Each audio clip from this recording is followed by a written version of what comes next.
So we are absolutely delighted to again be working with the Biennale of Sydney, and we're delighted to be hosting the Biennale of Archive Stories events here at the gallery. The program delves into the history of the Biennale's 4 decades. Incredibly, the gallery has been a part of this history since the very beginning.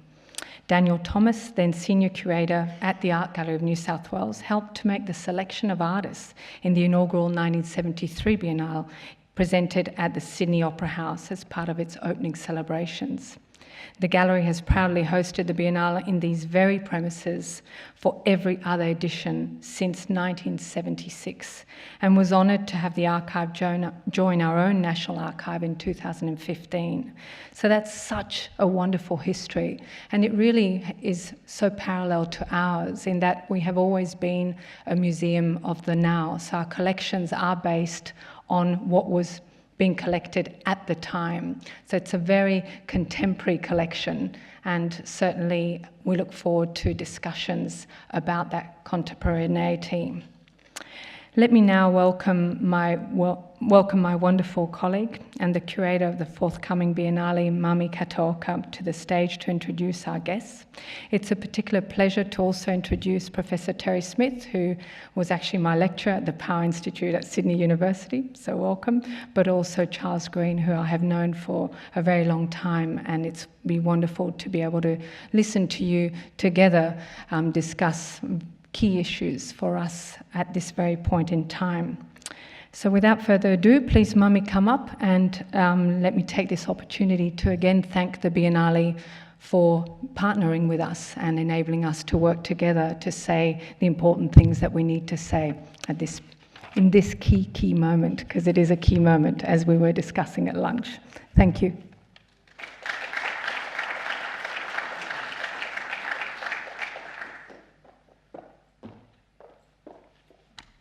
Good afternoon, and I'm delighted to organize the third of the series of Biennale Archive Stories, and thank you very much for coming. I'm surprised that you didn't go to the beach this afternoon. This,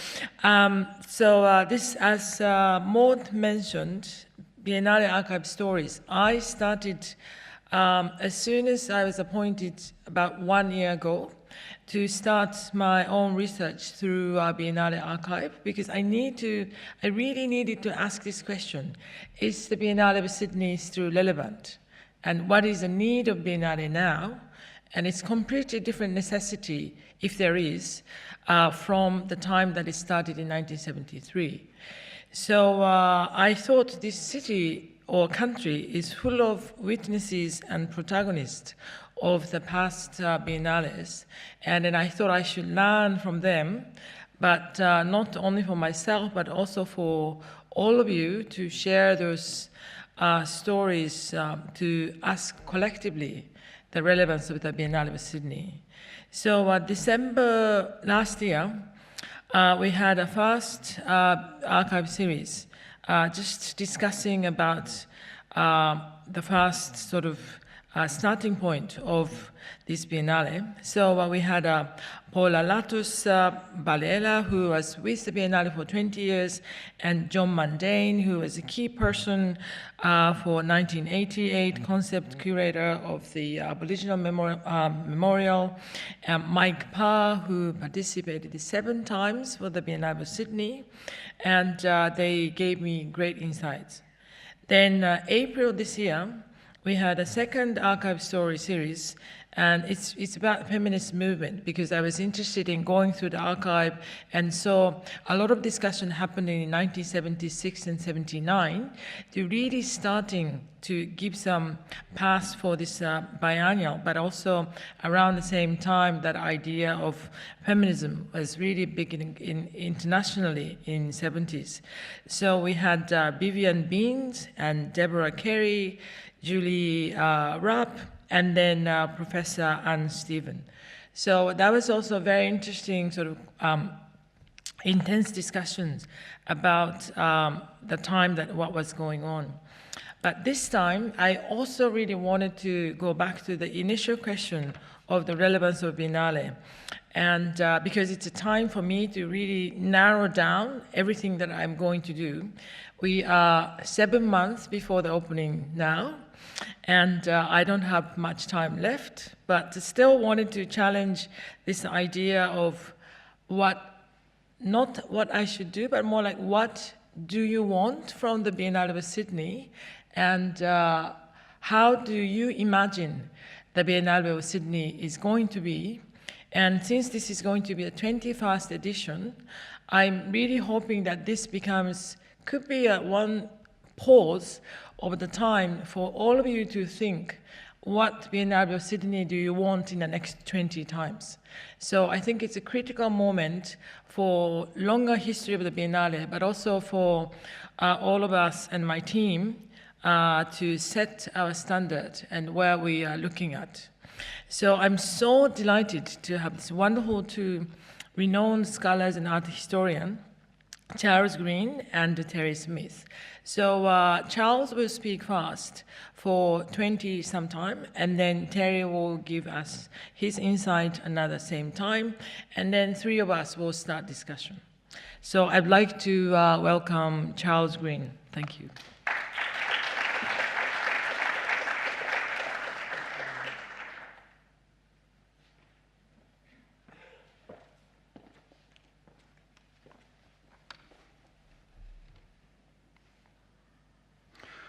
I also acknowledge the traditional owners of the land upon which we're standing.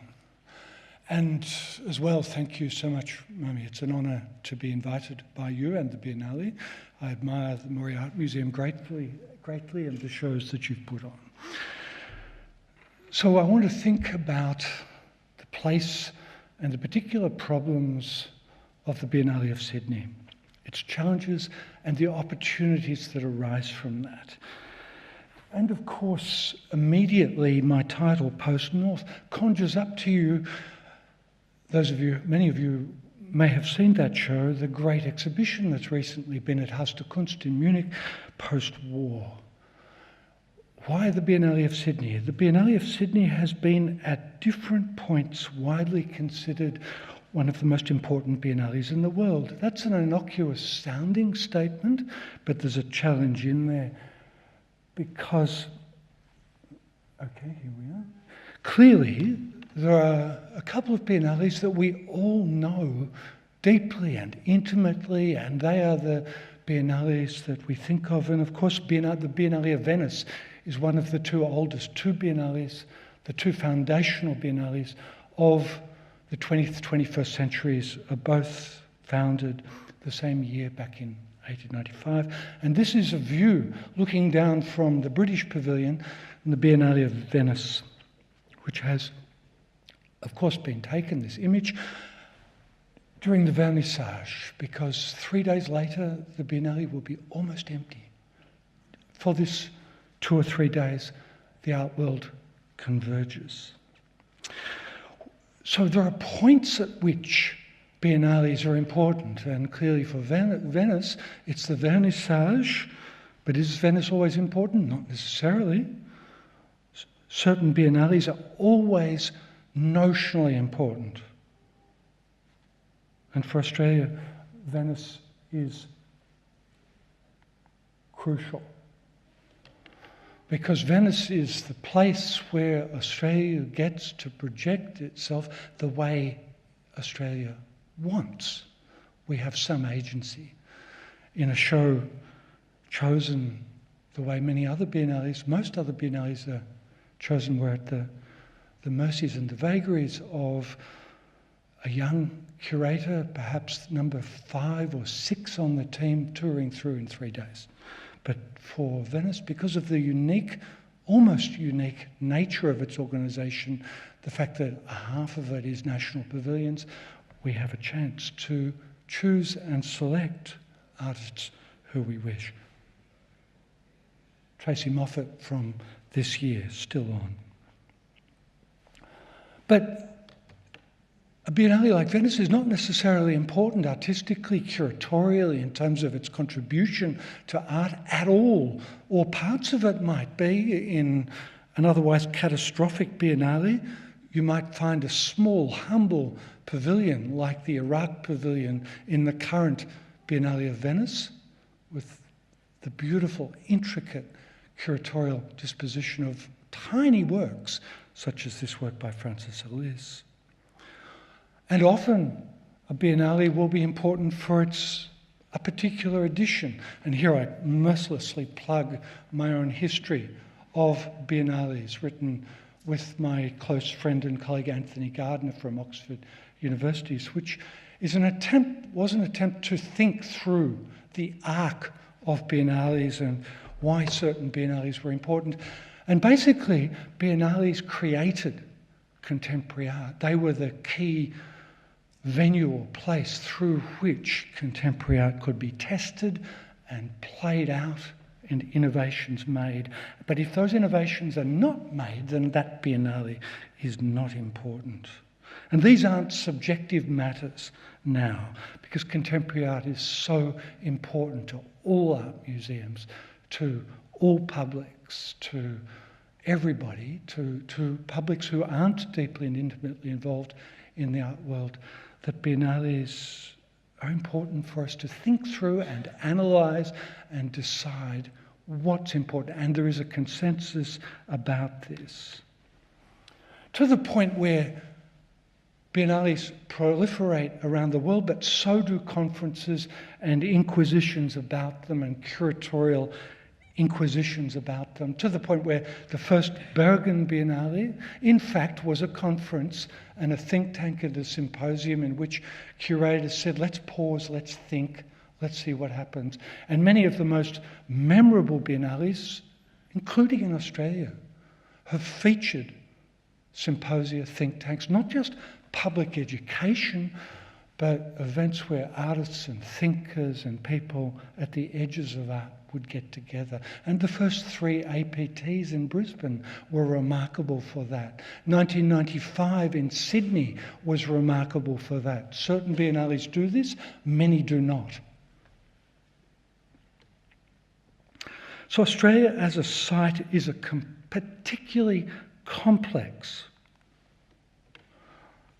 reflection of the contemporary geographic dispersion of art. And this is not from Australia. This is the cover of a Fukuoka Biennale catalogue from '89. And Australia is important in the same way that Japan is important, because, and these are the loose terms that get used in the art world, Australia is both north and south. Australia as a colonial and post-colonial nation founded at the end of the 18th century has origins in the north, in the global north, in the north of Europe and the USA. But it's also a nation of the south. And by south, I mean a whole complex of ideas that I really want to emphasise today. Not just in the loose sense that the current documenter bears out, which is accurate enough, Athens as the south, Kassel as the north, but the web of the south that has always existed, not as a radial dispersion of exhibitions and ideas and artists from Europe and North America, but there have always been the movements of artists around the circumference from south to south, and I'll talk a little bit about that. And in a way, Australia's heritage of biennales is not that dissimilar to Japan's in the Australia's south context. For us, our Biennale in Sydney and Australian art in general has never really been completely south nor completely east. Like Japan, Australia is a nation that thinks of itself as not necessarily part of Asia. But both Australia and Japan with Fukuoka, pioneered biennales that defined Asian art, the idea of an Asian art, which didn't really exist before that. First at Fukuoka in the 1980s and second in Brisbane with the first APT. Two key factors underpin the overriding priority of the need for us to think about geography, because the idea of contemporary art and modern art never belonged to the North Atlantic alone. It was never something that belonged to Paris and then New York, and there is a huge rethink underway right now amongst artists, art historians, and curators. And of course, one story that we can trace starts in 1955 with the Alexandria Biennale in Egypt, the same year as the first Documenta, 4 years after the first Sao Paulo. And that narrative continues then, unacknowledged by his experts in New York pretty much, with biennales across the South, constantly. The launch of the first Triennale of Contemporary World Art in New Delhi in 1968. An installation view of the first Arab Biennale in Baghdad in 74, and there were to be 2 or 3 of them. Back to the 5th Documenta. This is, of course, the Frederickanium, and an exterior view of Documenta 5 in 1973. So the first contemporary curatorial enterprises often hinge on several radical, though not entirely unprecedented, curatorial innovations.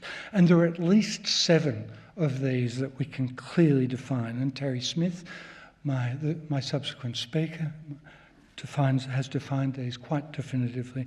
One of the key methods has been diffused curatorship, in which the exhibition's director might work closely with a team of collaborators. And that was the case with Harold Zeman at Documenta 5 in 72.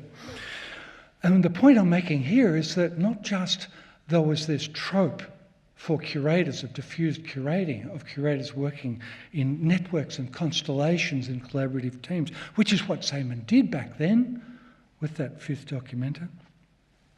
But also, which is crucial for us here in Sydney at this moment, is that there is now a history of contemporary art that intimately involves a history of curating, and therefore a history of biennales, from Zeman onwards. And that's being defined for us. For example, my friends and colleagues at After All Press in London are publishing one after the other whole books about a single exhibition, many of which are biennales, single exhibition at a time.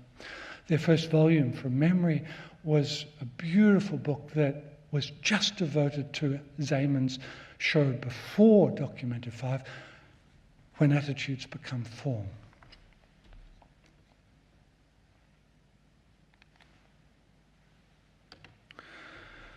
Been at the 3rd Biennale of Sydney in 1979, which was, in a way, the breakthrough Biennale of Sydney. And in that show, amongst many things, Nick Waterlow, who came out of a long background, he'd been to Australia, gone away, come back. His background was more than dealing with contemporary art. At that point, his background had been community arts at Milton Keynes. But one of the key contributions he made for Sydney, but also in terms of Biennale histories, was to think about encouraging international artists to make their works in Australia. And he called that, and this is one of the key moments where this is codified as a curatorial trope that Biennale directors know they have to think about, was dialogue.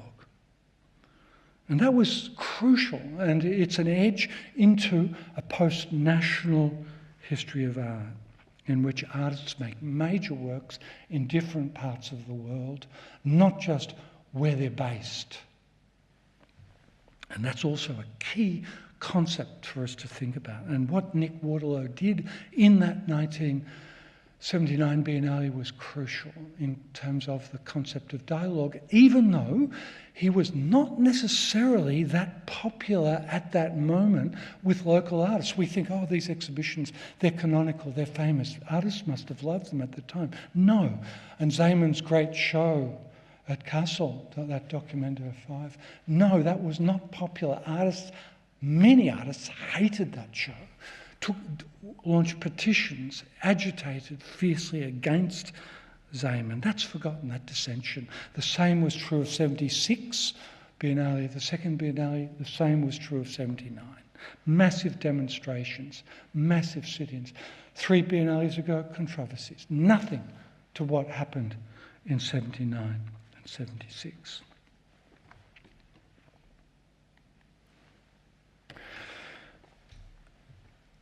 So then we come very quickly, because we're thinking about an arc of biennales. I'm shifting to 2002, to Documenta 11. Building on the Documenta 10 before that, the 100 Days, 100 Guests program of speakers that the previous Documenta director, Kathleen David, had made such a prominent part of her Documenta. The director of Documenta 11, Okwen Weso, saw that a biennale should encompass, and this is crucial, not just the participants of the biennale, not just projecting them out to a public, but also to the intellectual work of invitees who were not artists at all. Economists, lawyers, poets, political theorists, other experts. So the concept of a biennale having intellectual capital is something that Weso was intensely aware of, and Zeman had really done a lot with in his Documenta a couple of decades before. Further, and that's another curatorial trope, one of the many that Terry has defined so ably in his writings, and Weso dispersed Documenta beyond Castle itself across 5 platforms spread across the globe, each located in a different nation. In 2017, in much the same way, the Documenta team split Documenta between Athens and Castle. And here, of course, is the big plaza outside the Fredericaneum this year, with the Acropolis made out of books. Many of you have seen images of this. Many of you have come from that, have been there. And here, of course, is a key work from the really, in a way, a lot more gritty, challenging, abrasive instalment of that exhibition in Athens at the art school. This is one of the key video works by a Polish artist from the art school at Athens. So I'm pointing to a significant tension that's emerged between the self-conscious destabilisation of centralised intellectual and artistic authority across what, in Weso, quite percipiently called post-colonial constellations of discursive discussion, discursive domains, circuits of knowledge production and research modules. That's not a bad way of thinking about how key biennales have made contributions. And the corollary of that is the massive disruption of the canon of what's important art, what isn't. This matters because really you might think it's academic, but it's not. It's about what gets shown, who gets shows, what gets valued. And that's why it was so good to focus on the instalments in the Biennale stories that you did.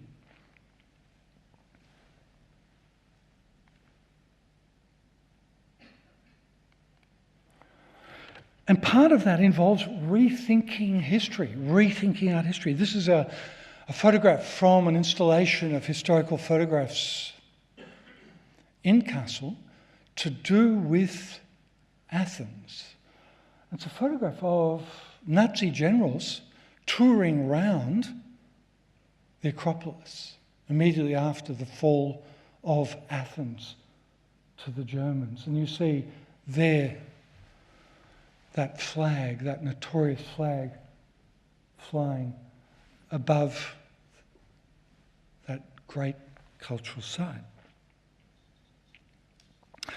And biennales have sought systematically from the last 2 or 3 decades on to some biennales, and this again is a key trope, a key methodology for innovation, to include art that isn't, strictly speaking, contemporary.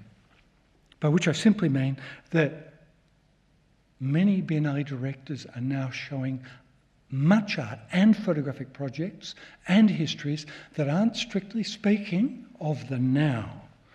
Now, obviously, we all know about the famous 1996 Sao Paulo Biennale, curated by Paulo Herkenhoff. Terry Smith reminded me earlier, 6 years before, of René Bloch's great Biennale of Sydney, which had similarly that trans-historical aspiration. Not just mix and match at all, but to make a thesis, to think things through. So most biennales now have an art historical dimension. Even a Venice as uninterested in that type of innovation as the current one does that. With really, that's in a lot of ways, that's the exciting part about this year's Venice, was the bringing forth of artists I'd never heard of, which is terrific. Third, and this is particularly challenging for biennale directors, and that is the spread of art into non-art domains. And here, incidentally, is a shot of Albanian socialist realism from the 70s at the instalment of Documenta in Athens, and Adam Simchik and his colleagues traced the progress of this particular artist from paintings like this. See the little girl there with her ballerina outfit, toting the Kalashnikov. There she is. And one of the really interesting things about this particular Documenta was following through the career of this Albanian painter, that female painter, through to now, to her works at the Landesmuseum, and the installation in the building next to the Landesmuseum in Kassel. So the spread of art into non-art domains, into artists working as art historians, or to a biennale director showing material that isn't art at all, which artists have found very, very, very challenging. For example, when in the famous political Whitney in '93, the Rodney Hall beating in Los Angeles, that's the first thing that viewers saw, a video taken by somebody from an apartment building nearby, that famous beating of a black American man. And that met viewers at the entry point, and that provoked outrage, not necessarily from a general audience, but from artists. And that's what Zeman met when he incorporated non-art into his famous Documenta back in '72. Similarly, the movement of outsider art into biennales with Massimiliano Gioni and his great Venice 3 editions ago, the inclusion of outsider art. So these expectations of innovation, whatever that is, run into something else. They run into another set of expectations, by which I mean the spectatorial, by which I mean also to what extent will a biennale showcase or be able to showcase local artists. Because behind biennales is mass tourism as well.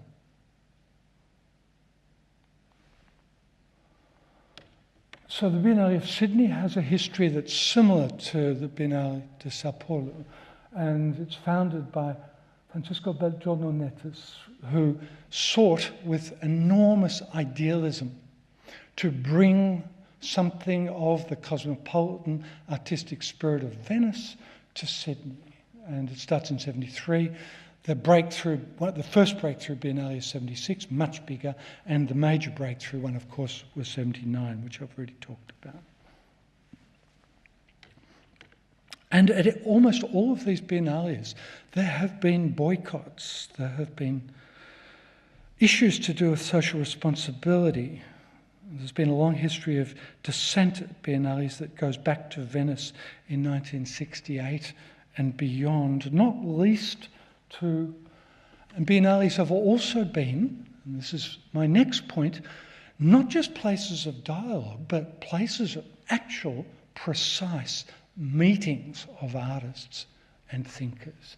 And here's David Malangi in 1979 with the famous French curator Pierre Lestany, one of a series of long conversations they had.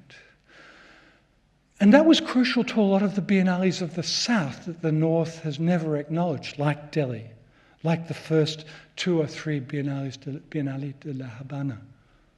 The concept of dialogue, the concept of artist bars, the concepts of artists systematically hanging out and talking. That was crucial.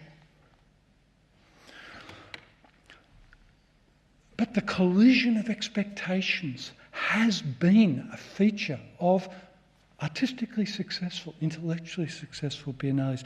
And here is a case study for you of Johannesburg in 1997. Curated by Wezo.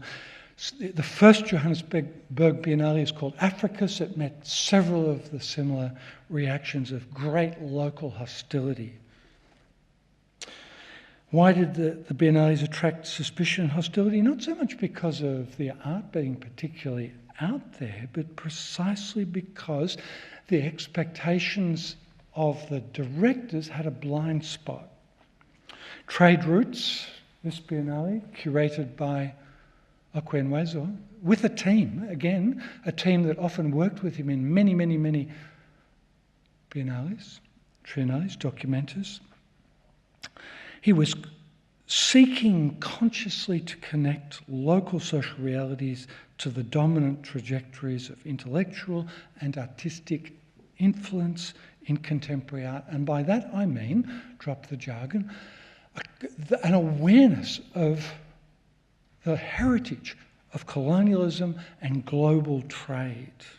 But that actually met something else, the belief of the South African art world and the South African political world just after the fall of apartheid in the exceptionalism of the South African experience, in the exceptional suffering that had just been gone through.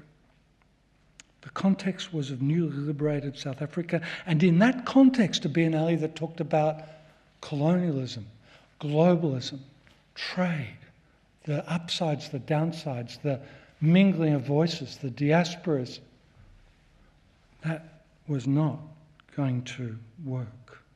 Because as a result, that challenging intellectual content looked like something else. It looked like an obsessive grasp, and these, I'm quoting the words used, an obsessive grasp at civic prestige and elitist incorporation into the international art world, at the expense of more humble local projects and the improvement of even basic infrastructure. Nelson Mandela did not go to the opening of the Johannesburg Biennale. He went, I can't remember whether it was a few days before or a few days later, to a humble, basically community art-oriented installation on Rotten Island. And Sydney Biennale has often come with its own reflections on its historical trajectories, it's often incorporated thinking about why Sydney, why bother, why Sydney now, what can Sydney do? It's done this. There are some collected papers that came out at the time, including a book published by the protesters on the right, Sydney Biennale, White Elephant or Red Herring, because that was the debate, and is the debate always that Sydney, the Biennale of Sydney has faced from local audiences. So in a sense, therefore, Johannesburg, Sydney, they've both been, in a way, but there has been no Johannesburg Biennale since. It was cancelled. There has been no Biennale there since. Johannesburg and Sydney have been, in effect, the sites of intense disagreement about the role of a Biennale of Contemporary Art in the context of a restlessly roving contemporary art world. It's not abnormal for the world to be in crisis. It's been in crisis pretty much the whole time since then.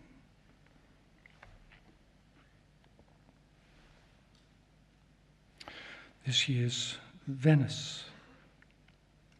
So what I'm talking about is a significant tension in the art that we see in biennales.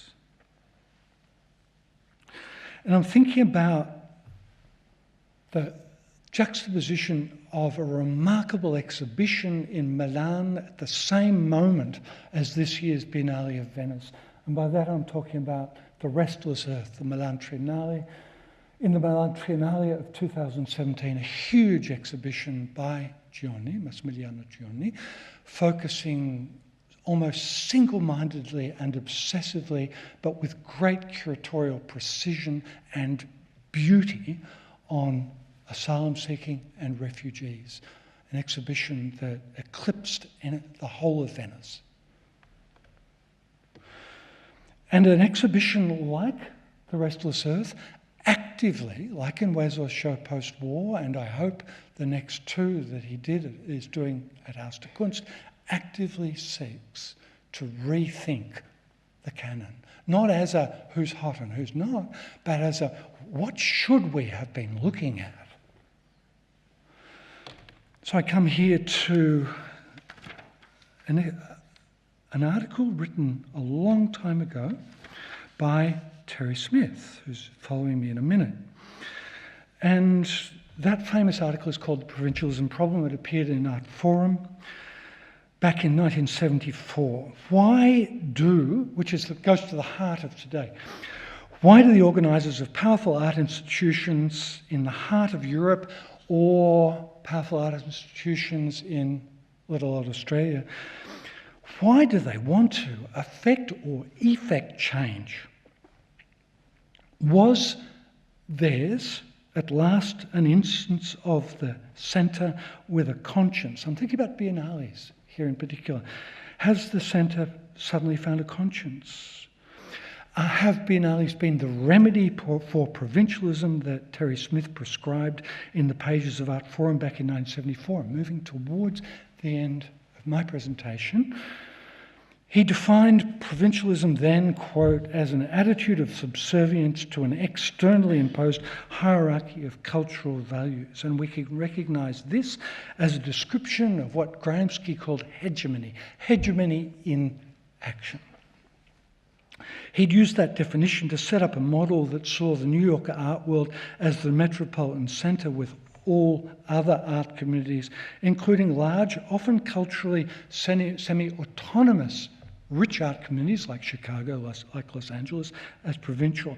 And this, quote, universally shared construction of reality became a problematic of concern to all of us.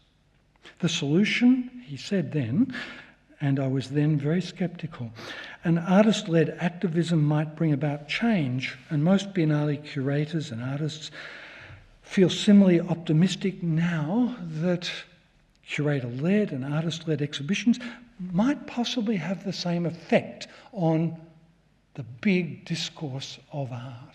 And that's been the trajectory since then. The remedy's plausibility seemed dubious at that point because it was never clear to me then why the perpetrators of this system might wish to consider its victims and make any reparations at all. But there has been, my apologies, and we go back to Biennale curators like Wezo at Gwangju, 2008, and to Wezo's famous 2002 documenta, the great Hirshhorn installation off-site. And we think about how biennales can actually contribute something new to their artistic communities, as did the Japanese painting show in Tokyo in 1961. And we think again about Gwangju in 2014, a biennale with art history at its centre, and the concept of dissent and the costs of dissent, because of course Gwangju is founded upon the massive activism that was met with such brutal repression at the start of the 80s. And we come back then to the awareness, the full awareness that it's curators, not art historians like me, who are almost irrelevant, who only have a voice for the 20, 25 minutes you'll listen to me. That's as far as our affect goes. It's curators basically who have been able to do the research and do the shows. And that's curators who have voices like Carolyn, like Charles Escher, our friend Charles Escher from Van Abbe Museum, Jessica Morgan, who's now doing much the same type of revision of art history and art at Dear Art Foundation, but who curated that exemplary Gwangju Biennale in 2014. And that's not the same as the Biennales of the South, the great Havana Biennales. And at the same time, we witness the intense proliferation of information.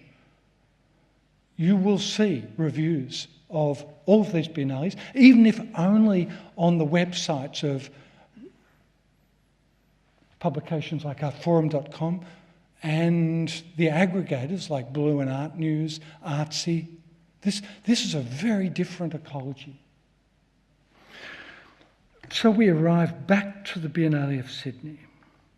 The Biennale of Sydney is absolutely part of that broader transformation of contemporary art. I was wrong in my scepticism back in 75 when I read Terry's article, because biennales have been part of the broad transformation of contemporary art and audiences' access to it. Not just club class art, not just a second-rate Gerhard Richter or a fifth-rate X, but what's important. The Biennale of Sydney is always going to be partly a spectacle, or else it would be boring and austere, and its curators are always going to try to exceed its status, which is peripheral. But does the Biennale of Sydney eschew, and here I finish, the model of a simple survey in front of something more sophisticated, attempting to redefine contemporary art, to move outside art itself, or to range backwards and forwards rather than across the terrain of the present like a survey?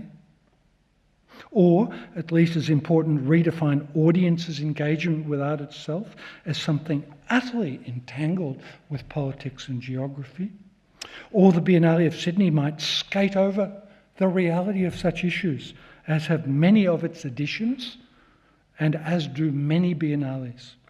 So these are the options that await eager, fearless, focused, independent thinking, anxious, art historically aware, clever, alert, thoughtful, smart, inclusive, reflective, adventurous, cosmopolitan biennale curators. Over to you, Mami.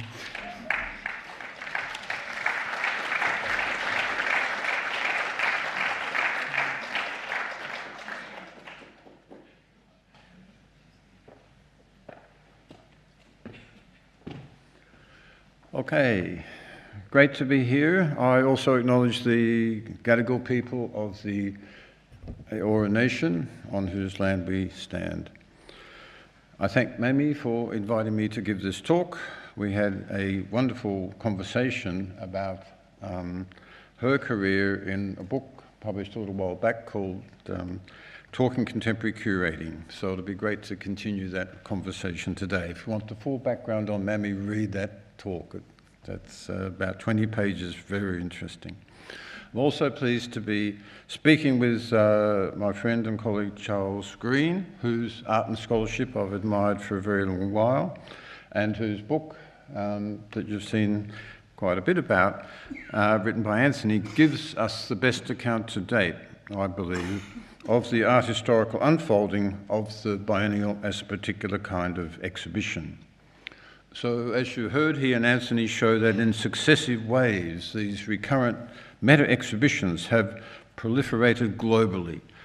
They've become indispensable nodes within the dense field of mobility between artists, curators, gallerists, critics, collectors and visitors that is, especially on an international level, unprecedented in its quantity, scope and variety. So this is what I'm conjuring now we used to call the art world. But in fact, I think it's more useful to think about it as what I call the visual arts exhibitionary complex, which is an array of platforms for showing works of art that's been evolving for centuries, but now has this form, a contemporary form. This is the kind of structure, if you like, of the art worlds that we're in. And you'll see that biennial's just a little thing here, but so is everything else here. It's an amazingly elaborated framework that goes well beyond the idea of just an art world. So you can see that biennials are one among many things. All these things are growing, some faster than other, but they're all expanding and growing, as we know. Charles and Anthony make the claim that, as he did, that exhibitions have, since the recurring exhibitions have, since the early 90s, come to define contemporary art.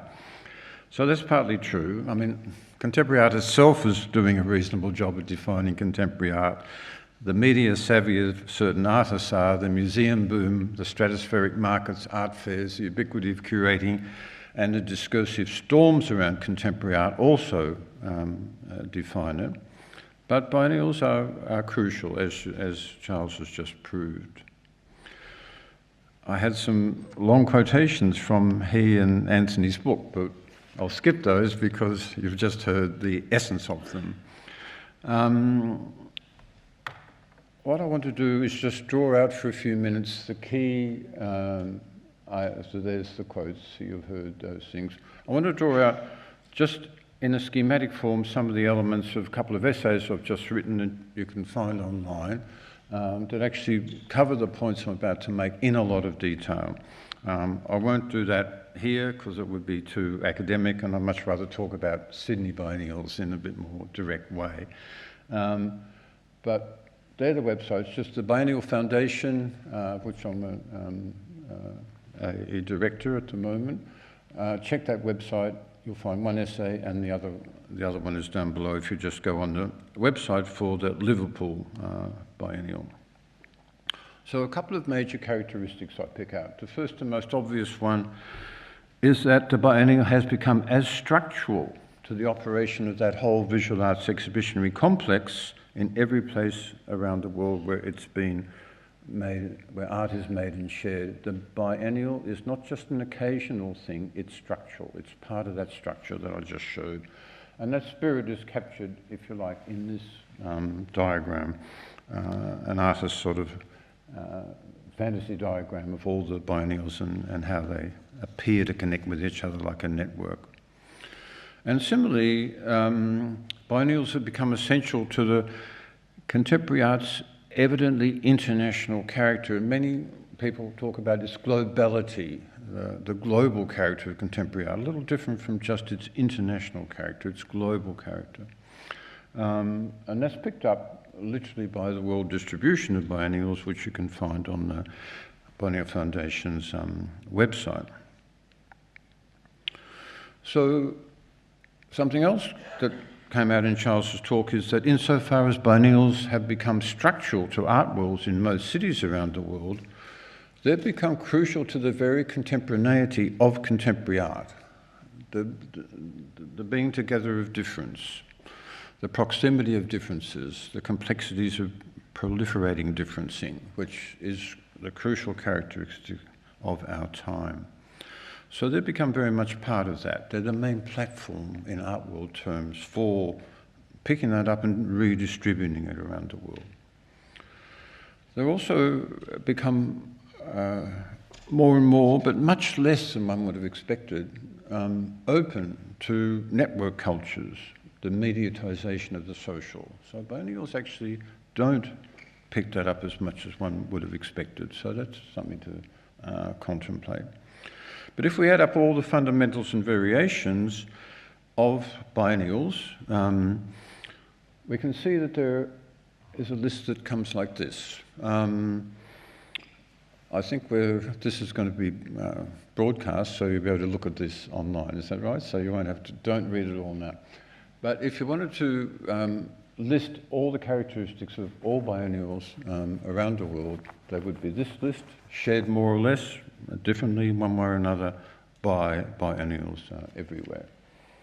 So quickly, like all kinds of exhibitions, we're going too fast. All kinds of exhibitions, all these elements are offered, but biennials offer them very intensely at the same time. The every 2 year thing is kind of crucial, but the crucial thing about a biennial is that you can expect something different to happen every 2 years. You can rely on difference to happen, difference to occur. Crucially, the local international is absolutely crucial. It's a circuitry. It's not one thing or the other, nor is it an equal, even circuitry. It's about making the international local and about internationalizing locality so that nothing settles. And that's really the crucial contemporary making function of biennials over the years. Question is, how can they continue to do that? That becomes a crucial thing. Biennials are spatially distributed within and between cities. Network culture I've just mentioned. Biennials have occasioned arguably more curatorial innovation than any other exhibition reform in the past 25 years or so. It's not always the case, but they have occasioned that. I'll talk about the next point in a little more detail in a minute, and also the one about politics. So the final point is really worth thinking about, because again, we've heard it from Charles. Like everything else within art worlds lately, what seems to be the definition or the consistent character of something is being exceeded in some way, some version or other of it somewhere in the world. And then other versions are falling short of being adequate to their own specific character. So there's some general points. Let me go now, because we want to have time for a discussion between us. Let me go now to the second part of what I was asked to speak about, which is personal reactions to Sydney biennials. So I must begin by apologising for a misstatement in my, a misremembering in the blurb about my talk. So in 1973, I was in New York, so I missed the first Sydney Biennale. All the other ones I've seen, but the first one I missed, so I'm sorry to do that. Although by all accounts, it was a fairly modest footnote to the opening ceremonies of the Opera House itself. But yet, some key ideas were already existent, like the public-private partnership in terms of funding, to which we owe a huge debt to the Belgiano-Nettis family for that. The idea of connecting artists, local artists, to an international art world, but in this case specifically the Pacific Rim, so the idea of local and regional, not just local and a distant international, was already present. So that's important. In 1976, I was one of the team, the many artists, critics and other people who advised Tom McCullough, having worked with him in 1975 as an exhibiting artist and author of the catalogue essay for the 6th Mildura Sculpture exhibition in that year. So Tom had built up a strong rapport with artists, particularly sculptors who worked outside domestic and gallery settings, such as something I've already seen, I didn't anticipate. But I illustrated my article in Art Forum entirely with images from Mildura Sculpturescape of 1973 and works of a similar kind. That was the work that at that time we felt was the most groundbreaking domain of practice within Australian art, experimental sculpture.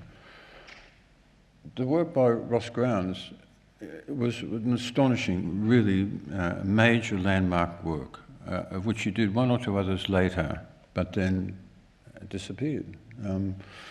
So biennials and occasional shows give you a kind of chance to see work by artists who themselves disappear. They have an occasional character is important to them. Tom consulted lots of us for the 1976 Biennale, created this sense of inclusion, but in the end, relatively few local artists were selected, 18 out of 80.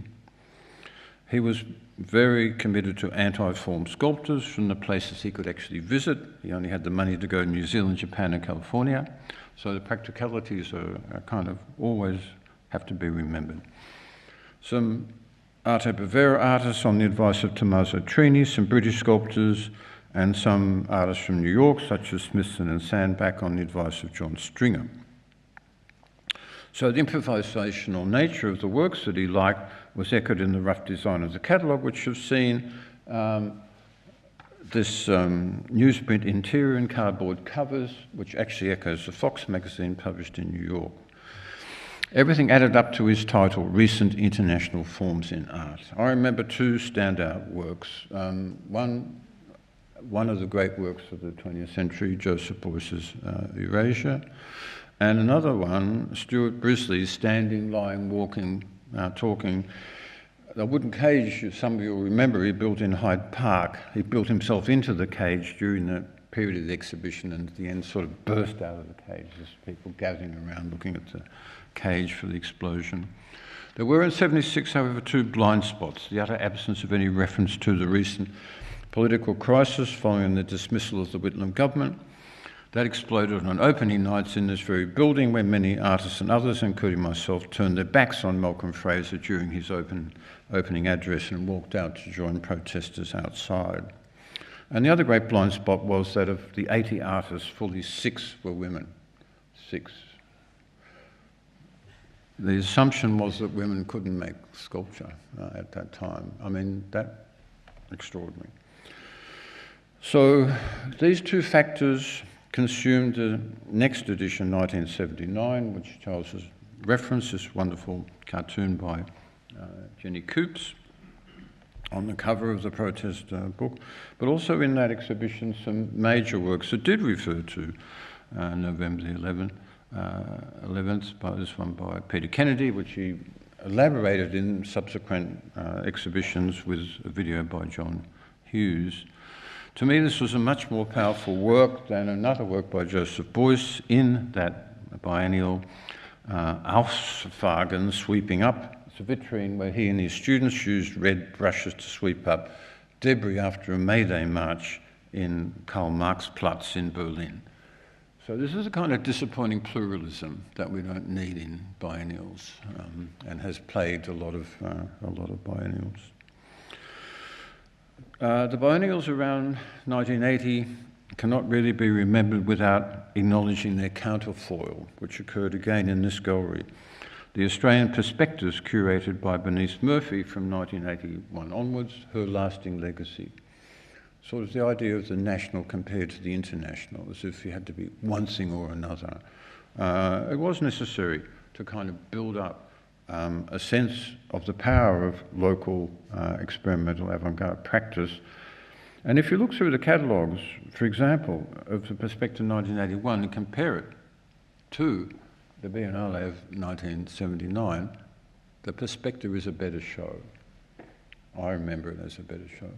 And indeed, many of the Perspectives were, in fact, stronger shows, even though they were only Australian artists.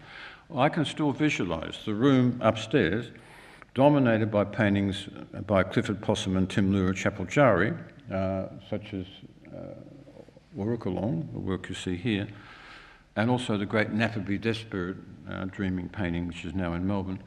Next to a painting by David Aspden, the painting of David's was actually called Big Red, and this is the closest image I could get to it from that period.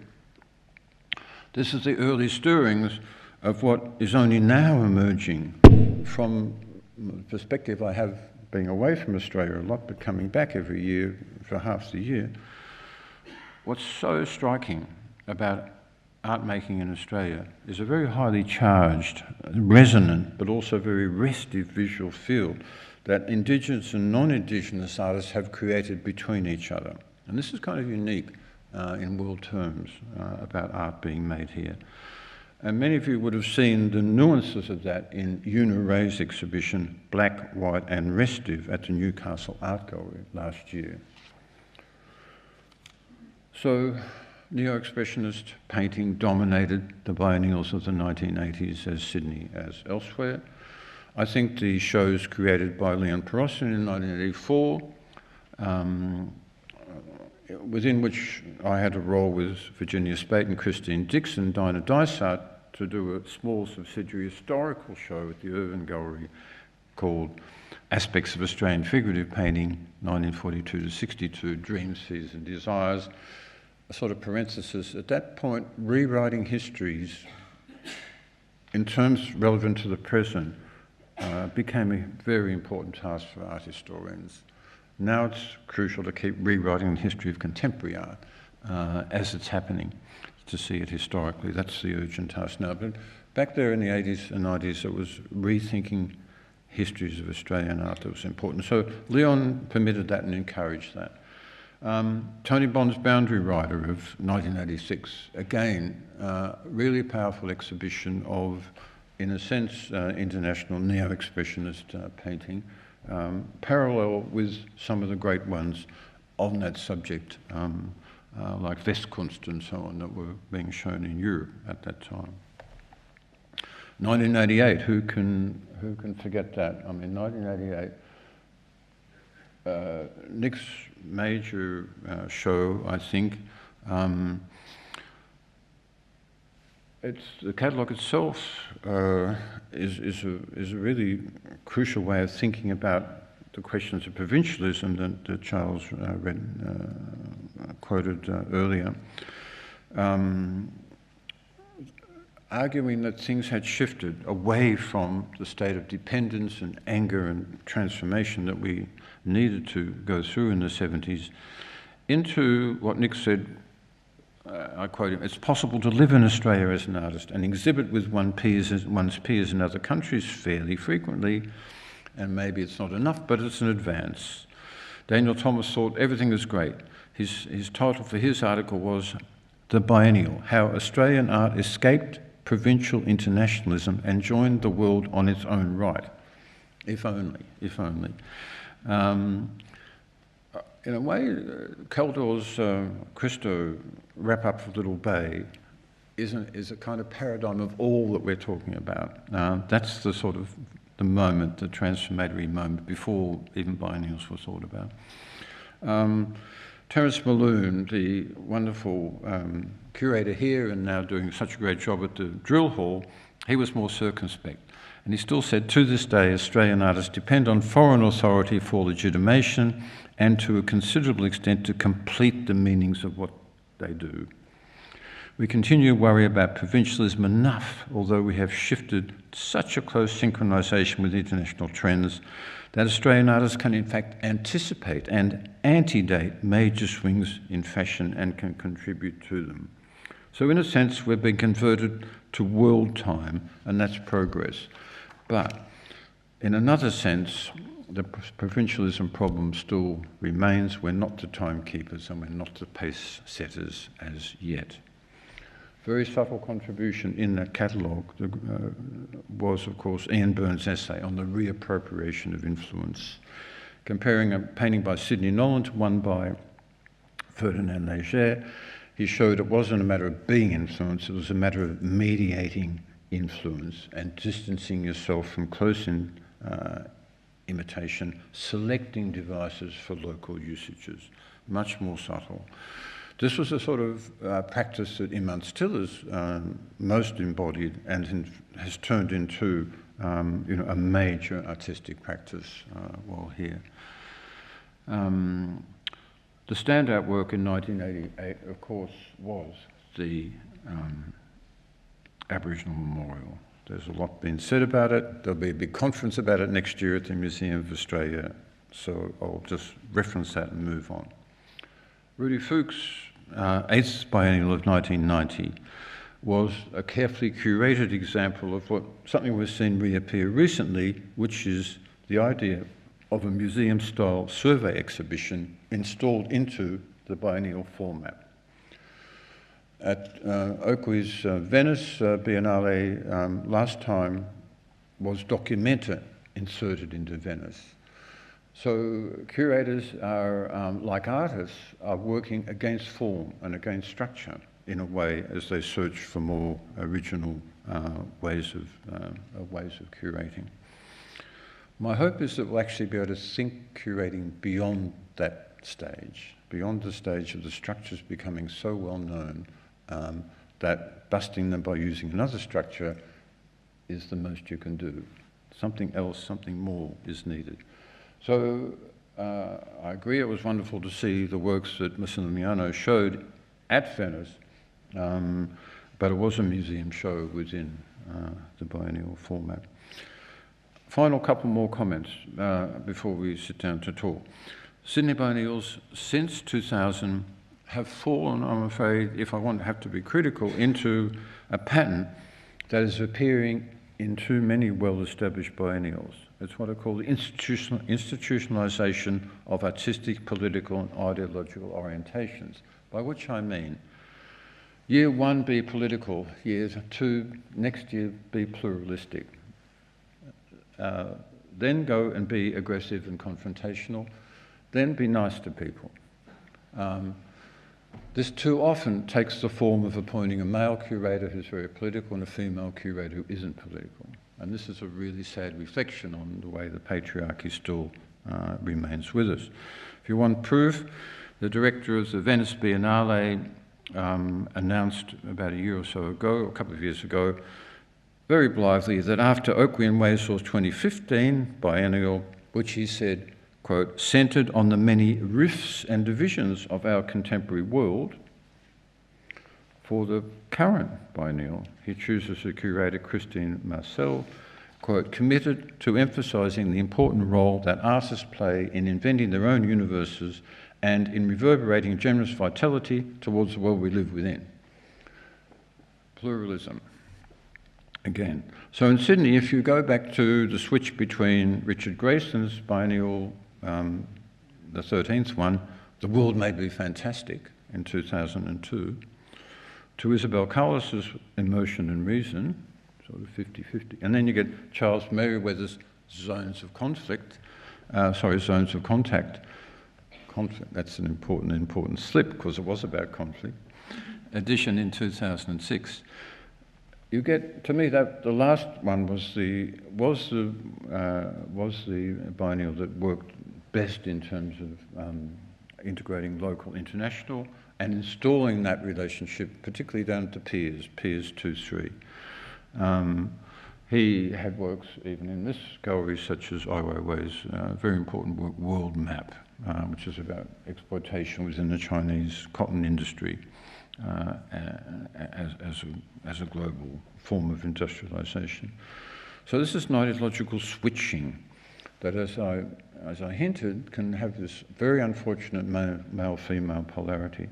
So in 2012, the biennial selectors anticipated this by appointing both Catherine de Zeger and Gerald McMaster. And you get multiculturalism as well. So I don't want to sound cynical, but there's a certain reaction to currents that is a little over-formalised here, I think. But the increasingly intense but also random nature of world politics can't be quarantined from biennials, as Sydney found out just a couple of years back, as you see here, when Juliana's exhibition ran into trouble in terms of the connection with the Transfield Corporation. I'm very glad to see that there have been changes within that organisation, such that it doesn't have the connections that concern people at that time.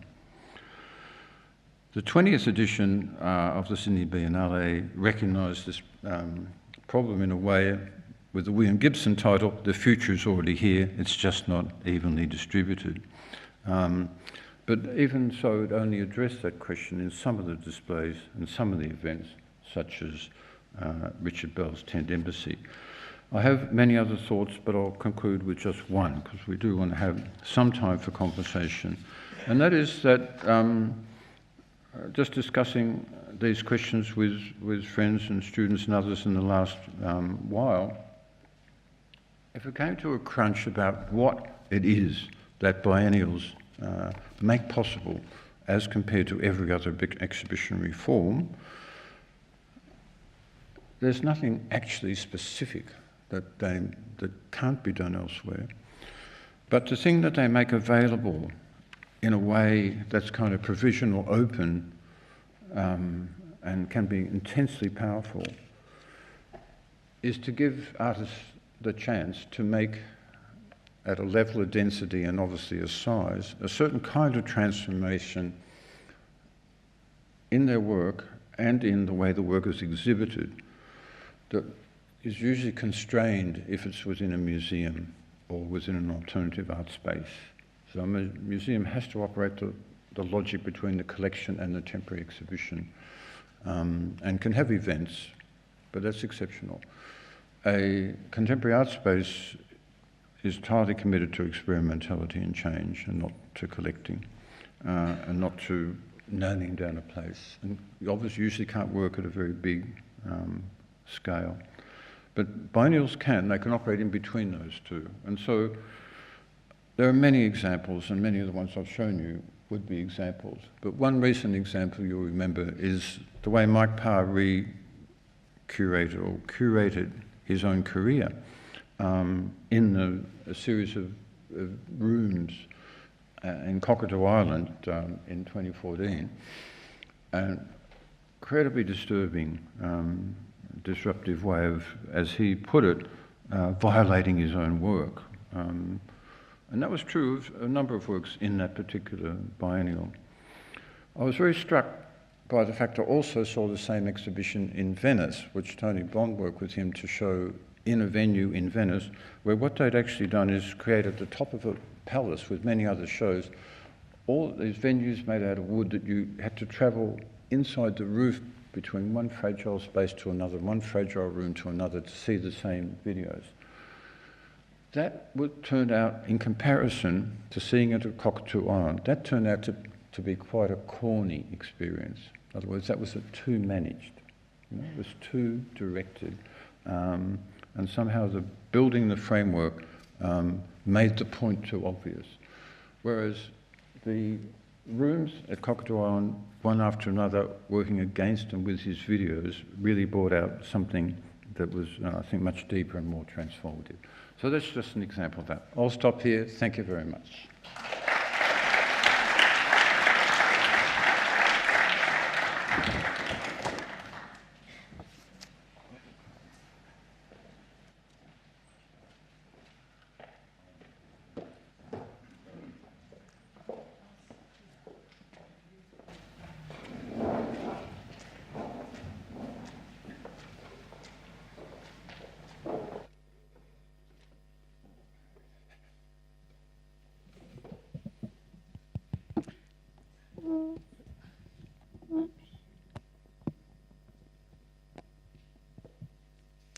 Thank you, Tony, Terry, and Charles.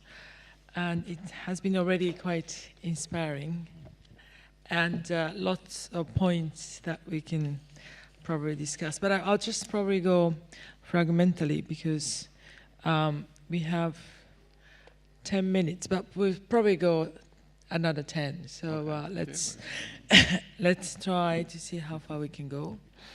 And yeah, it's really crucial for the Biennale of Sydney to look into all this Biennale's own context, but also this global context where we are now. And yeah, one of the things I still think it's important to have Biennale of Sydney is because of its long history. And but another thing is within the Asia Pacific, that a lot of Biennale and Triennale is emerged since last maybe 20 years, because in Asia we say 1995 Gwangju Biennale is the first Biennale, and lots of others, but a lot of times they refer But in any way, after 1995, there had been a lot of new biennales emerged, but some of them are sort of larger version of a museum exhibition. So when I wanted to talk about also the Biennale in relationship with the institutions in the city, and some of the institutions do get more funding than other shows when they call it biennales. So maybe Terry or Charles could talk about how you see Biennale in relationship with the existing institutions. Okay, so really quickly. I was chatting with Richard Dunn a few days ago. I'm not sure whether Richard's here, but he said he was invited to the first Beijing biennial, and he was talking to the people about it. At that point, they hadn't even registered the fact they'd have to do another one in 2 years' time, right? They just thought that a really buzzy kind of exhibition would be called a biennial. So that's kind of a little joke. The key point here is about the logic and structure and what makes an institution dynamic. Art museums are dynamic because of the energies and differences between their collections and their temporary exhibitions. That's the key thing about them. And you can add, as we have to now, experiences and visiting experiences and event-type experiences of all kinds. So we've got a three-way play that operates within museums. They're rooted. On the other end of the spectrum, an independent artist-run art space, for example, has only responsibility to show whatever the particular group of people have most recently generated and forget the rest. So biennials have really picked up and then distributed across the world the energy in between those two. And as I said, the thing about them is that they have been valuable, not just for distributing inventive energy from the so-called South through the rest of the world, but they've been pivotal because they keep on allowing that to happen, and you know it'll happen every couple of years. Meanwhile, the rest of the infrastructure, the rest of the visual arts complex there can either react to that and really pick that up or back away from it. And that goes on in very different ways all over the world. And so Charles, in his book, they give a wonderful long history of that. That's the sort of general way of looking at it, but this changes over time. And I think the kind of biennial we're getting in Asia is starting to change the nature of biennials overall in the different direction. But please make a comment. And then you see that series like Tate's Turbine Hall with the often amazing installations by South American artists, by Icelandic artists, that many of us have seen, that changes the equation again. It's not necessarily in a biennale that you're going to go to see an astonishing experience. Let's leave out the notion of spectatorial as a negative thing.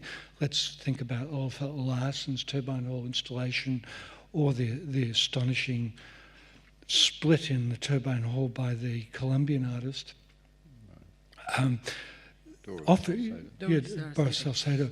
You don't necessarily have to go to biennales to have those experiences anymore. Perhaps you used to have to, because art museums weren't good at these transformative experiences.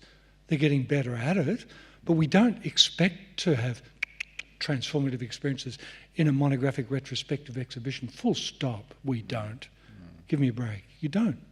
But you can. But museums have taken up some of that, and then you think, well, what were biennales doing back, say, in Tokyo in 1961? They were creating a public. Back in 1976 and 79, for all the angst and anger and appalling gender politics of those biennales, a public was being created, and that was crucial. It's here. It's what we did at the Power Institute with doing all the discussions in relation to each of the biennials, of consciously creating an audience, many of whom are sitting right here. So a biennale that doesn't create a public, that doesn't take up this, isn't doing its job, in this my is opinion. my Donald Trump moment. Did you see that?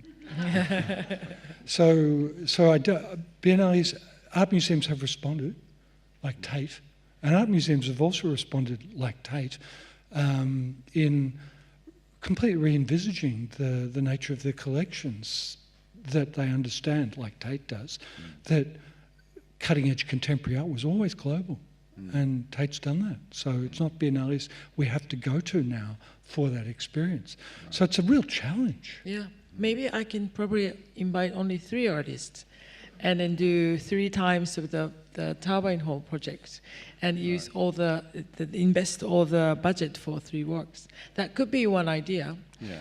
And the other thing I wanted to ask you is, how did the addition of Cockatoo Island changed the position of a Biennale of Sydney? Thinking about this extraordinary experience or exhibitionary experience, or Biennale experience, before Cockatoo Island, I mean, there used to be Pier 2-3, and different artistic director invested and explored different sites in the city. And it's also important part of the Biennale of Sydney is that the journey of going through Biennale becomes also the way to understand the city itself, and then also history of the country itself, which I'm also quite trying to evaluate that part. But do we still need Cockatoo Island? What do you think? Well, it's complicated. In a general way, the use of Pier 2-3 was kind of pivotal. It gathered lots of energy, and also I recall there were not just Pier 2-3, but there were a number of sites around the rocks. The Bond Store. The Bond Store, that's right, yeah. So there's that. But we have to ask ourselves, what is it working against? You know, so there's 2 things happening. One is that the artwork is absolutely new and contemporary, and it's working. So its temporal energy is present and forward and out. The space it's in has lost its temporal relevance. It's no longer what it was built for, and it's going backwards in time. So it's the frisson between those 2 and that energy that artists often pick up, or curators contrast, and that's been true for, you know, since Don Judd started doing it in the 60s. That one's been around for a long while, but it's something you can't do in a purpose-built art museum like this one. So yeah, so it's brought in like that. So that's one thing that's happening, but it could have had a counter effect. And I think actually it did in relation to this museum during the 80s. The counter effect was that it actually let this museum off the hook to deal with this kind of art. And Museum of Contemporary Art, when we put that together, we tried to create a space that would engage with a lot of this kind of work. But that itself has its own constraints as a building and so on. But at that point, the complex in Sydney was expanding. So I think there's a double-sided thing there that still remains in tension. But what we've become used to in Sydney is the fact that the biennial is in a way now replicating or mapping itself onto the whole structure. It has to appear at the Art Gallery in New South Wales. That's good. Michael, keep it here. Do not do what your predecessor did and send Rudy Fuchs' show of, which Charles reminded me about, Rudy Fuchs' show of Fluxus art, leave it in a container and put on a Brett Whiteley show instead of doing that, you know. The slight danger is we're now becoming used to the set of venues, the 3, 4, 5, 6 places we go to. And we are getting into the city, but we're getting into the same places in the city. It can be great to remember what happened in the different spaces at Cockatoo Island, and often it's a more intense memory, and often it's the spaces feel better 2 years later, you know, than you remember the Biennale as being better 2 years later when you see the next one. You know, there's that sort of effect. But anyway, these are all temporal shifters that are very typical for contemporary art experience. So, Charles. But the Cockatoo Island's really hard. I mean, seeing William Kentridge and Mike Parr the first time that was used was exemplary. The shabby, rundown environment actually wasn't about the huge, monumental, Kiefer-esque scale of it. No, it was the intense, dilapidated shabbiness of it offset the astonishing beauty and electricity of the Kentridge and the Parr and the Gladwell, Sean Gladwell's, astonishingly, in a way that, say, the last edition just didn't mobilise that.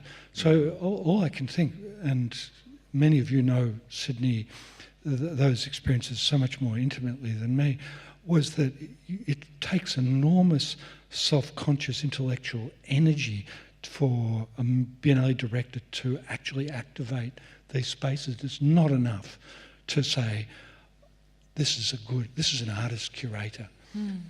The artists can do what they want. I mean, the folly of that is proven by the last Venice show, the Venice Biennale. It's just puerile to let artists do what they want. Then Documenta was the same, poor quality control. And the thing that stood out with that first edition of Cockatoo Island was the quality control. And the last edition of the Sydney Biennale in Cockatoo Island was spatially incoherent, with perhaps some good works in there, but I didn't know because it was so incoherent. So it takes enormous responsibility for the Biennale curator.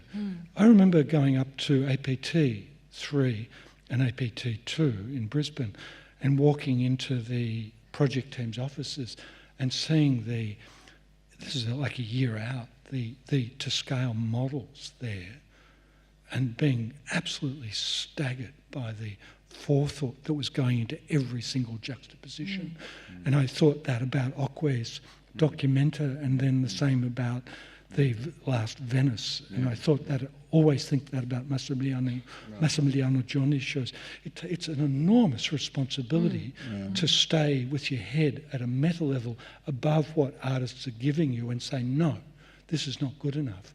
When you see things like that Ai Weiwei work that you showed, Terry, that was astonishing. Here, as have gone in the gallery, in conventional white cube, great work. But you made me think of the absolutely top experience for me in Venice, not this time, but prior, Okwe's show, was going out to the Armenian, the island, the so-called Armenian Pavilion, which was an island, I hope people saw it, where there's a monastery of Armenian Christian monks.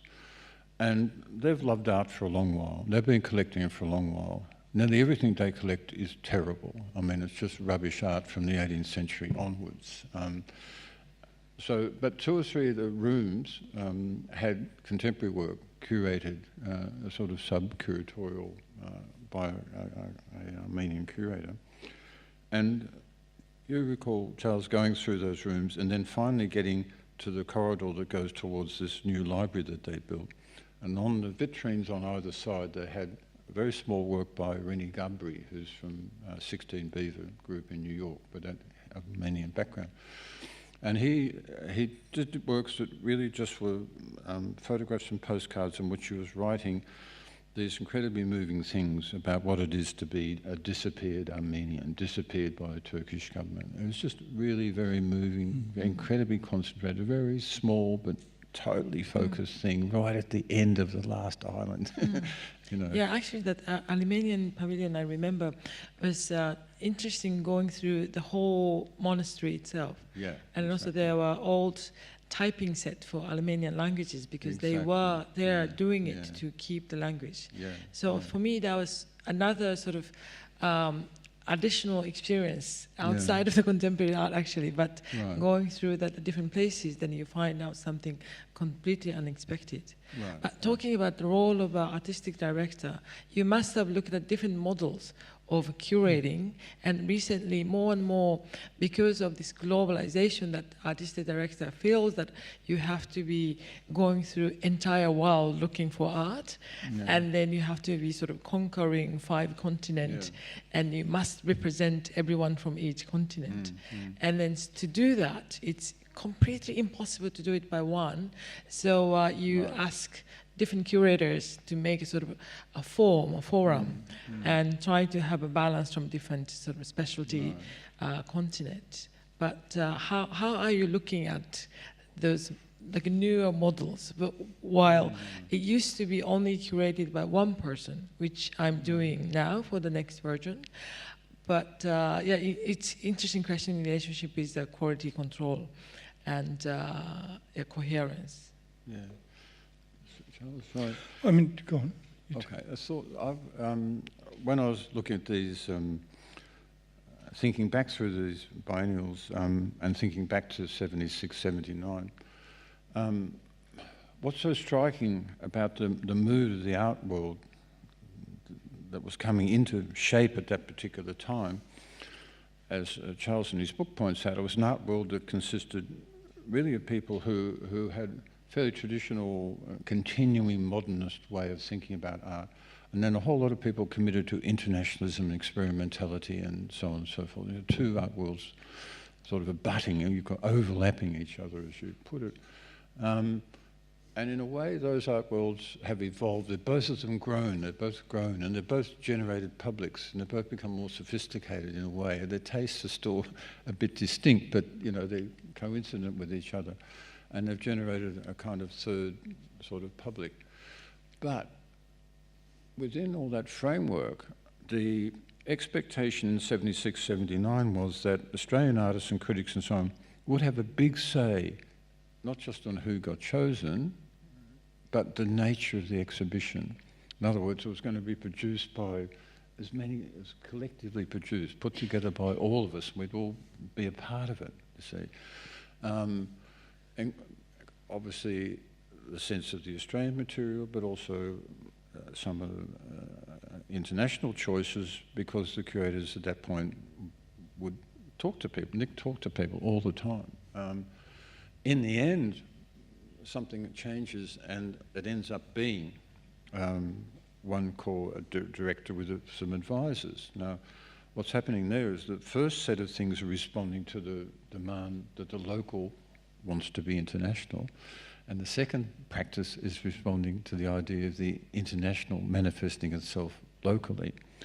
And in an abstract way, you could say that the curatorial team from all over the world makes sense in the Biennale model, because it's the world curating itself for this place. It's making itself visible in Sydney for these few days. The international art world is presenting itself to you in this way. And it's including local artists, you know, like Mark, who are members of that world in a regular sort of way. But all of us are both, in a way, members of that world, but also members of our local world. We are ourselves double. So it's a complicated... No wonder then that such an art world creates often, historically, such hostility locally. You know, Johannesburg, 97. Fury at the irrelevance of that international art world experience to the local context. Mind you, it wasn't that. There was fury at what Okwe showed in Johannesburg in 97 that led to its early cancellation. It was, unfortunately for him, at that moment, the South African economy collapsed and they actually completely eliminated not just exhibitions, but buses, you know, things like that. But it has been the case that unless you can't generate that local ownership without this constant cycle of town hall type genuine interactions. And what Tom McCulloch from 1976 was exceptional for, and that's why he got poached, literally poached, from Mildura by the Biennale of Sydney board, and that was the first year that the Visual Arts Board actually really started to pump money in. It originally, the 73 version had been pretty much dependent on private sponsorship, but Tom was immensely involved in this very 70s, consultation, feedback loop thing, this feedback. Yeah, could I just follow up and go, I don't think, Mami, that there's a solution as we're in between those two states. You know, there's not an ideal form for being an artistic director of a biennial, because it's a constant searching, and we've seen many different models. Even in a sense, the biennials have been the key things enabling the so-called independent curator to become such a powerful figure, as Charles described in his talk. The form itself has required that and enabled that. And I've often wondered, because, you know, I don't have your experience, so I haven't curated biennials, but having looked at a lot of them, I've often wondered what, now, sorry, back to you, in a way, what do people who regularly curate biennials come to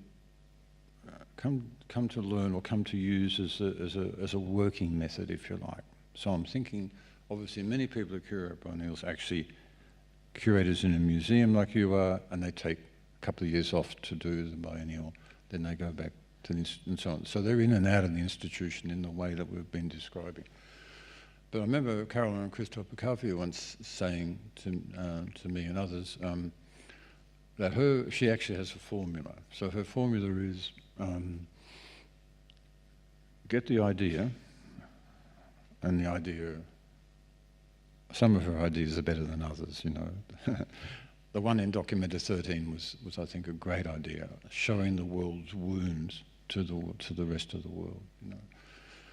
The one in Istanbul, not so great. But anyway, so get an idea and then choose artists on the following basis. 30% local artists, 30% artists who you regularly work with for whatever show you're doing, 30% of artists who you've never worked with before. Guess what the 10% is? Non-art objects, things that are not art. That shifts the frame a little bit. So she actually used that formula here for her show, very successful, very, you know, coherently curated, revolution, everything turned, you know, from works by Mertz, I think it was, throughout the whole exhibition, everything went around like spirals. Anyway, so that was a coherent piece of curating according to a format. Do you have one like that? It's coming together in a similar way. I didn't start from percentages, but just trying to open up different doors for myself, but also, of course, I have invited some of the artists that I had worked 20 years ago, kept friendship, never worked again, but now doing again.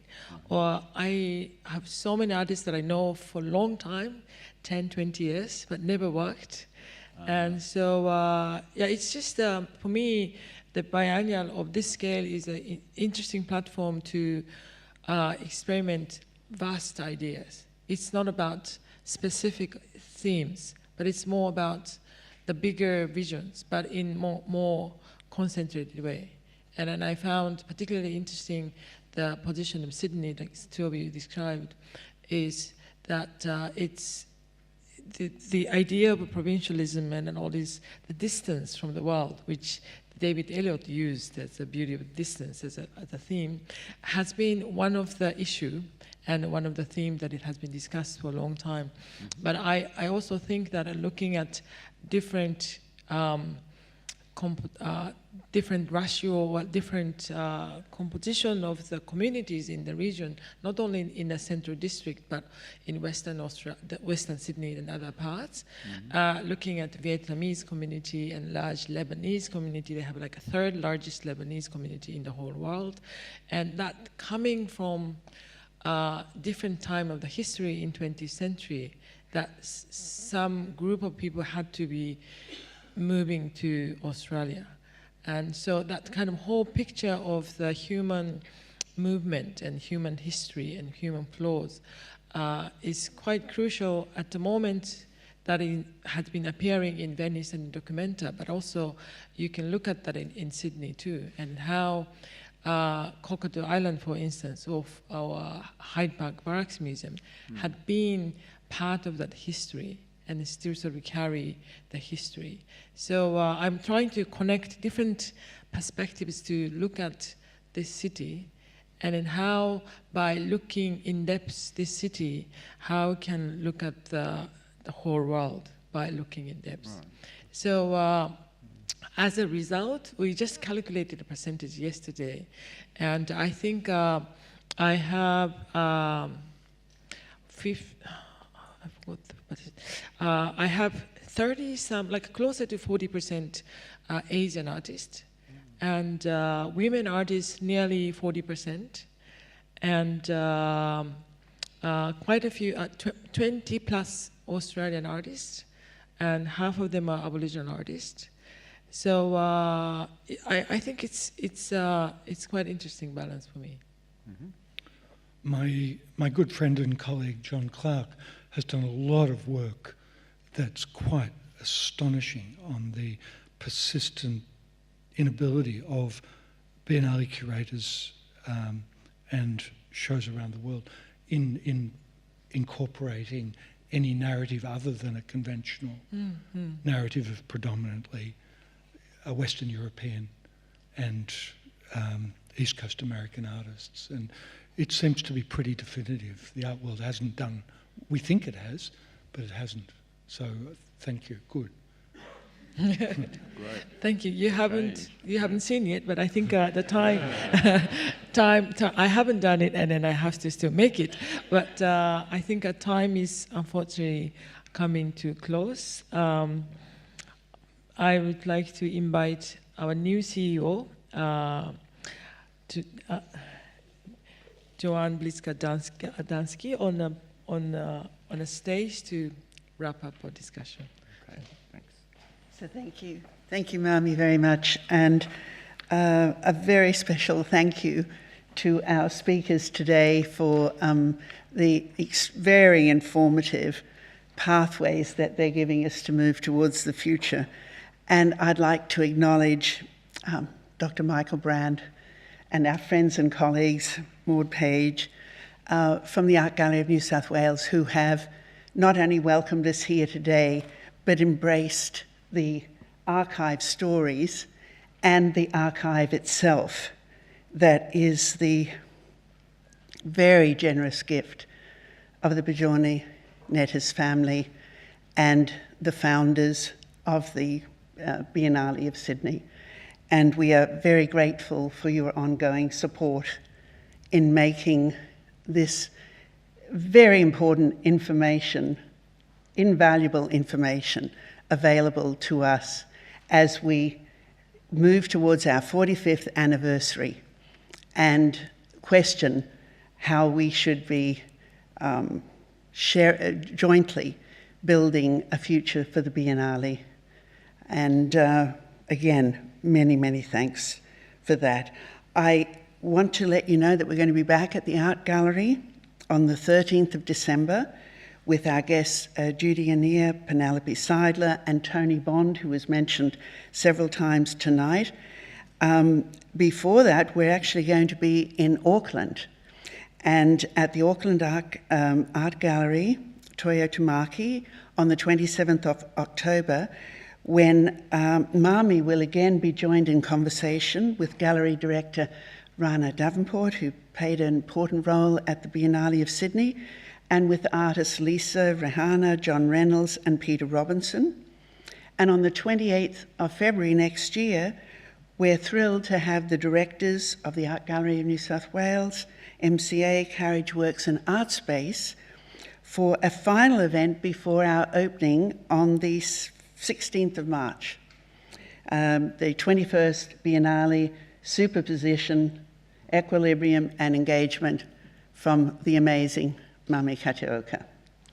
So we welcome you to come back to celebrate our 45th anniversary and this important Biennale of Sydney. Thank you for coming today. Thank you. Thank you very much. Thank you.